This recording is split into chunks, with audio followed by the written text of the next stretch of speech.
Ooh, ooh, ooh. Yeah. Renegade. Ready? Renegade, yes.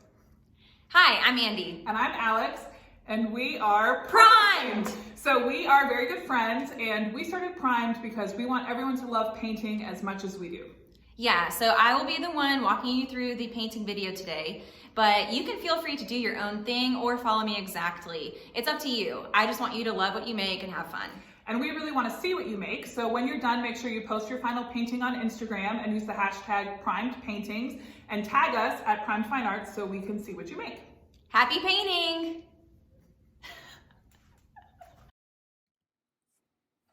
Hi everyone, and welcome to our flower painting. I'm going to ask that you first go ahead and read through the materials. I think it's going to really help you just to know what's coming. And I'm also going to have you go ahead and set up your paint palette. So get that paint out of the box, skip a space in between each color, and get a glass of water and a paper towel. These are really going to help you as we go through this video together today. All right, I'm going to jump right in. So I'm taking my big brush and I am grabbing some straight red color, and I'm going to begin to make the flower on the top right of our canvas. I am just using the red right now. I'll mix in some white in a little bit, but I'm trying to just cover the canvas, leaving only a little space at the center.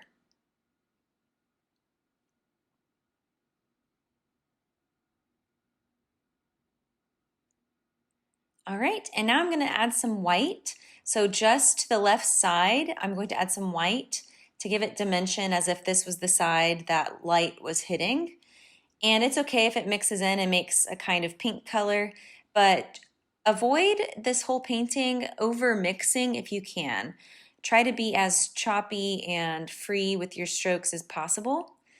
And if you plan on hanging this up when you're done, go ahead and paint the sides of your canvas as we go. I'm now going to take that pink color with some white and some red, and I'm going to add just a tiniest bit of blue. Blue is really powerful, so you don't need much of it. And I'm going to make a lavender kind of lilac color and fill in the center.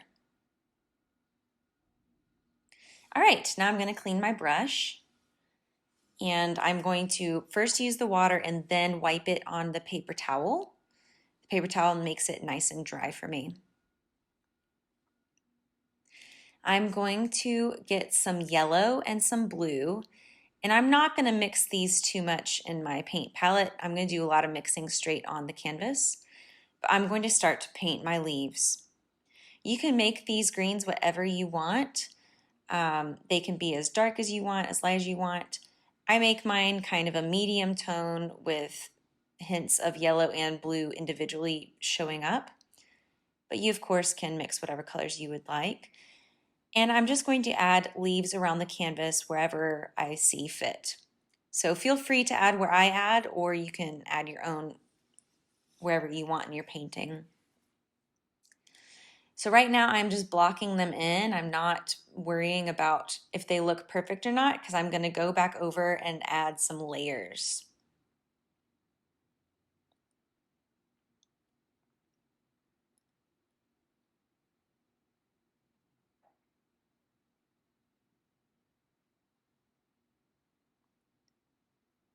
One general rule of thumb that's helpful for leaves is that leaves usually have a dark side and a light side. So if you're trying to make yours look more naturalistic, have one side of your leaf be more blue and one side be more yellow, if that makes sense. And again, we're going to avoid over mixing. We like to see kind of the streakiness of the paint.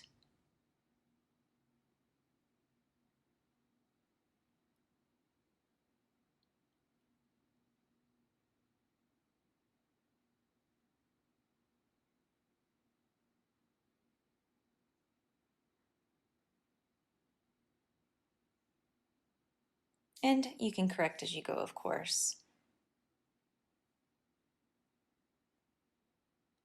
So I'm going to let these dry for just a little bit, just so that the paint isn't quite as smeary. And then I'm going to come back in and put a couple of highlights. So you can skip this part if you want, but I think that when I looked at my leaves, I didn't like the overall green of them. So I'm going to go back in and add a very light green to soften the whole thing and to also add some interest.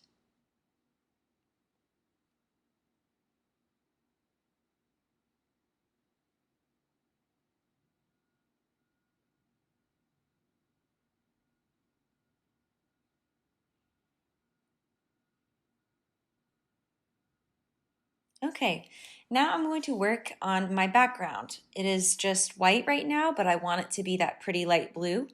So I'm going to add just a little bit of blue, but you are going to use a lot of white for your background. The lighter you make it, the more happy and airy it feels. So adding a lot of white is a good thing in this case. So I'm going to fill in every single part that's not uh, taken up with paint so far, so pretty much anything else that's visible, and fill it with light blue. And I'm trying to keep those brush strokes in the back just to keep it in that kind of impressionist style. Now, if you're still trying to paint the sides of your canvas, this is a great time also to take that blue all the way to the outside so that it's ready to hang when you're done. And you can, of course, pause this video anytime you want. I know that I'm moving fast in some of these steps.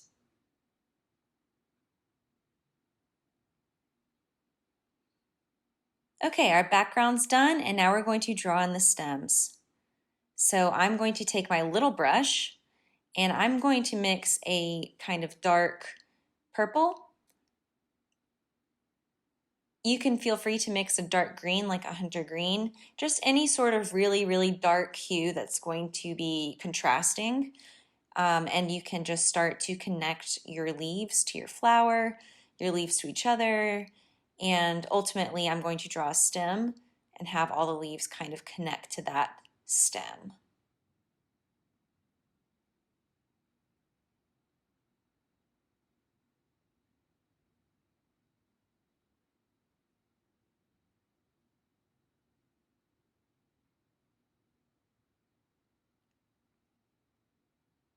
Now, if your background is still too wet, you can feel free to let it dry. If you take your paint and you can still see it's very light underneath, you can let it dry or you can just plow ahead like I did.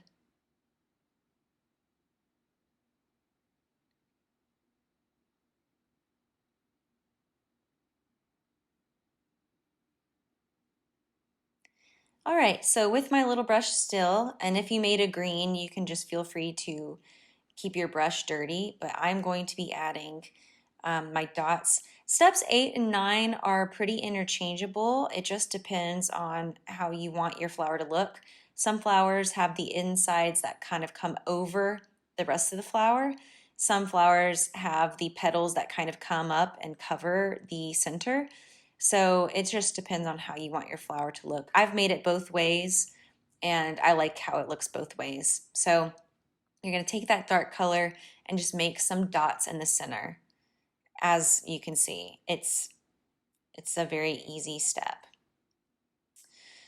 And then whenever you're done with that, we are going to develop the flower. Or if you did it vice versa, that's fine too, of course. But I'm going to be taking my hot pink and some white with my big brush, and I'm going to just start to add some petals. So I'm portraying petals with tiny lines of color. So you can just feel free to follow my brush strokes as I apply little jets of color all around the flower, always following the circular kind of direction of the flower. It is important to follow the circular direction of the flower because that is going to make it look alive and organic as opposed to just having straight lines, which are going to kind of break up the organicness of the flower. So you're going to want to make sure that you do have curved lines, you're always using curved lines, and that you're keeping your brush strokes short. And as I go back in, I'm mixing various hues of pink. I'm working in all sorts of different colors. And you can feel free to do this too. This is what's going to really make your flower have interest and be unique.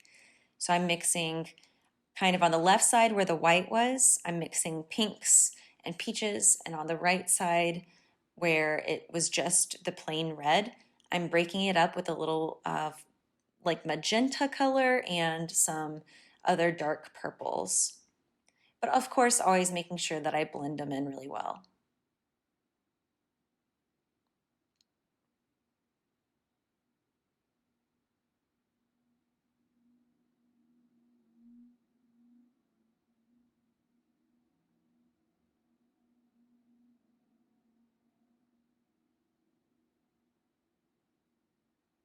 And you can feel free to add some whites and some different colors in it too. The more color variation you have, the better your flower is going to look. So feel free to get very creative and put whatever kind of colors you want into your flower.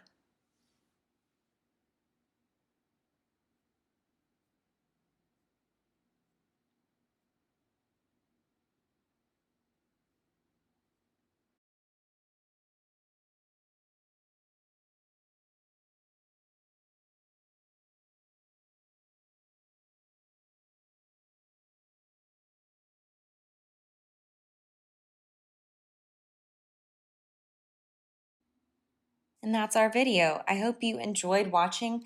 Please make sure to tag us on Instagram or Facebook, like us, and we'd love to see what you paint. If you wouldn't mind, we'd love for you to share using our hashtag Prime Paintings. And I hope you enjoyed painting the flower.